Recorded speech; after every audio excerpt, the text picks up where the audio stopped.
seorang laki-laki yang soleh. Soleh artinya baik, baik cakapnya, baik akidahnya, baik akhlaknya, baik tutur kata, santun budi pekertinya.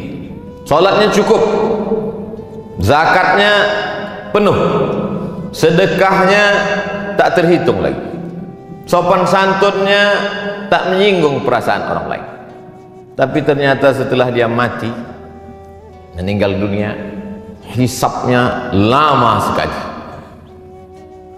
Dilihatlah buku catatannya, apalah agaknya yang membuat hisab ini begitu lama? Adakah dia membunuh orang? Tak ada.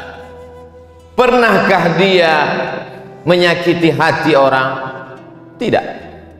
Karena santun, tersenyum. Ternyata pada suatu malam dia pergi kenduri undangan.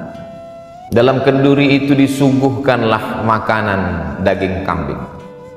Ketika dimakan kambing itu, ada 1, 2, 3 ruas dikunyah, tersangkut di giginya, ditarik-tarik dengan lidah, tak juga mau ikut tertelan. Mengganggu terasa di mulut. Sampai di tengah jalan tak sabar untuk sampai ke rumah. Dia lihat ada pokok kayu ranting kecil di depan rumah orang. Lalu dia petik ranting itu, dia congkelkan ke daging yang menyangkut di celah gigi. Maka lepaslah beban yang dari tadi mengganggu pikiran, hati dan lidahnya. Setelah itu dia pulang tanpa beban. Ternyata yang membuat hisab itu lama di hadapan Allah Subhanahu wa ta'ala bukan karena tidak bersedekah, bukan karena tak salat, bukan karena tak puasa, tapi ternyata satu ranting yang terambil tanpa izin yang punya pun membuat hisab itu lama. Ketika membaca kisah ini, lama saya terduduk dan termenung. Tak pernah saya terpikir memikirkan nasib orang lain, tapi yang terpikir bagaimana agaknya nasib saya, nasib khatib, nasib pribadi di hadapan Allah Subhanahu wa ta'ala. Sudah berapa ranting kayu orang yang tertarik oleh tangan kita dan kita tidak merasa itu berdosa. Agaknya itulah pesan dari sahabat Nabi kepada tabi'in. Sahabat yang hidup dengan Nabi, tabi'in orang setelah sahabat Nabi. Apa kata mereka? Beda kami dengan kamu adalah kami orang yang hidup bersama Nabi Sallallahu Alaihi Wasallam.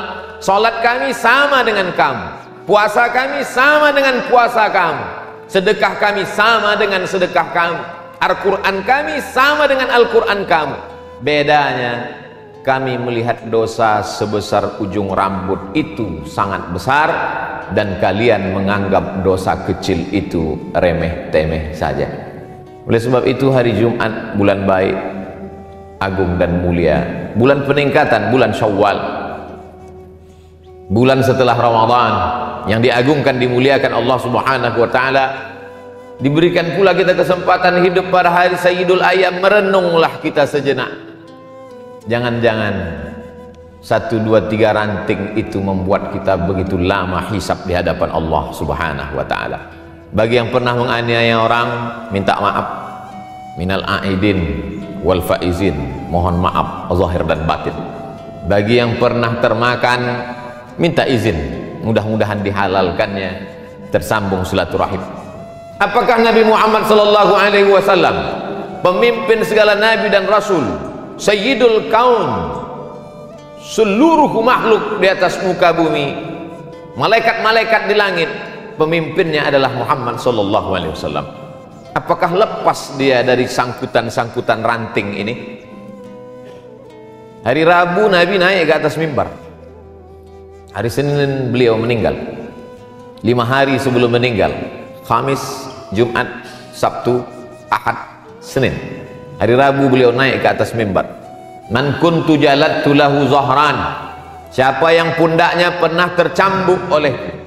Saat aku menyambuk kuda, lalu ada orang bersembunyi di balik kuda itu, ujung cambuk terkena pundaknya. Hadza zahri, ini pundak Muhammad. Silakan balas, silakan balas sahabat. Daripada aku mencari kalian nanti di padang mahsyar di akhirat, lebih baiklah kalian balas sekarang. Man kuntu syatamtu lahu irdan, kata-kataku kasar, menyinggung perasaan, sakit hatinya, dia tak membalas, segan karena aku nabi, maka inilah masanya. Hadza irdi, ini harga diri Muhammad, balaslah.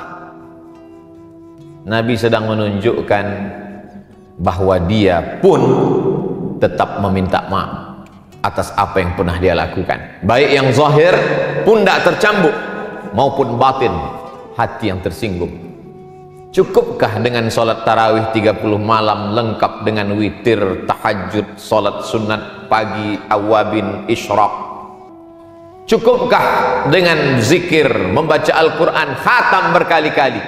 Tak lepas, wahai jamaah Jumat yang dimuliakan Allah Subhanahu wa ta'ala. Kalaulah satu ranting membuat kita terhisap begitu lama, lalu bagaimana dengan orang yang sengaja memotong, mengambil, menggarap, menghabisi, lalu kemudian menganggap cukup tertebus dengan labbaik Allahumma labbaik, cukup ditebus dengan umrah, cukup ditebus dengan munajat di pintu Ka'bah.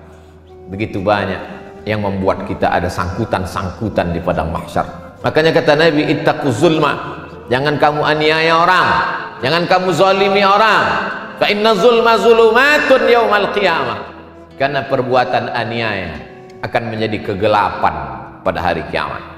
Mohon maaf, ada saudaraku yang digelapkan Allah di atas dunia ini, lahir dalam keadaan, maaf sekali lagi, buta, tapi gelapnya itu ada hikmah. Matanya tak pernah berdosa, di akhirat dia akan terang benderang.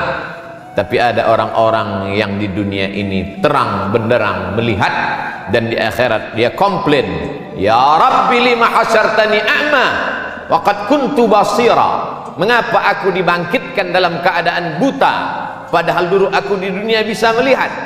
Allah menjawab, laqad atatka ayatuna, ayat-ayat kami telah sampai kepadamu. Nabi Muhammad sudah menyampaikan, meninggal Nabi diwarisi oleh para ulama, al-ulama warasatul anbiya, tapi kau tak pernah mau tahu. Atatka ayatuna fanasitaha, ayat-ayat kami sudah kami turunkan tapi kau lupa. Fakadzalikal yauma tunsa, orang yang lupa maka hukumannya dilupakan. Jangan pernah lupa dengan security kita, cleaning service, office boy, tukang cuci, tukang kebun kita. Mereka orang-orang yang kita remeh-temehkan, kita rendahkan. Berapa tetes peluh keringatnya kita telan, mereka hanya tersenyum saja. Dia akan datang menghadap, di musim COVID-19 ini kami tidak ada uang tambahan Pak, anak kami juga perlu bayar uang sekolah, karena wabah tetap ada, sekolah libur tapi uang sekolah tidak libur. Mereka hanya mampu tersenyum kalau kita katakan, orang-orang kaya yang hebat dan gagah perkasa itu akan berkata, tidak ada uang, gaji ditunda. Mereka tidak melawan, mereka hanya tersenyum. Mereka hamba Allah yang lemah. Tapi ingatlah, hisab kita terlalu lama. Irhamu man fil ardi yarhamukum man fis sama. Berkasih sayang kamu kepada hamba-hamba Allah yang lemah di atas dunia, maka Allah akan sayang kepada kamu. Seorang laki-laki duduk di dekat Nabi Muhammad SAW. Nabi duduk memeluk cium Sayyidina Al-Hasan dan Sayyidina Al-Husain, anak kesayangan buah hati Fatimah, pernikahan dari Sayyidina Ali bin Abi Thalib radhiyallahu anhum ajma'in. Apa kata si Arab Badui yang duduk di samping Nabi? 10 anakku, satu pun tak pernah kucium. Apa jawab Nabi? Man la yarham la yurham, man la yarham la yurham. Siapa yang tak ada rasa kasih sayang kepada makhluk, maka tak akan mungkin turun kasih sayang Allah kepadanya. Bahwa kita banyak silap, salah dan dosa, ya, jangan putus asa, karena ayat yang pertama dalam Al-Quran, Bismillahirrahmanirrahim, dengan nama Allah Maha Kasih dan Sayang. Kedatangan Nabi Muhammad SAW untuk apa? Wa ma arsalnaka illa rahmatan lil alamin, menjadi rahmat bagi semesta alam. Oleh sebab itu, bagi yang merasa silap, salah, dosa, ranting-ranting kayu, maka itu semua akan terlepas dari hisab kalau kita mau meminta maaf.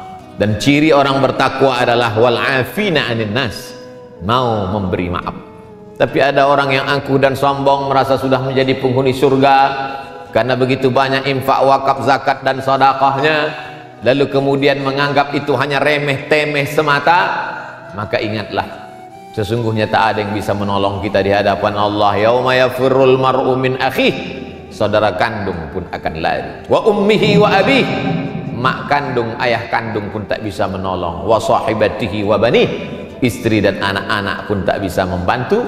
Likulli imri'im minhum yauma idzin sya'nun yughnih, karena semua orang sibuk mempertanggungjawabkan segala yang pernah dia lakukan.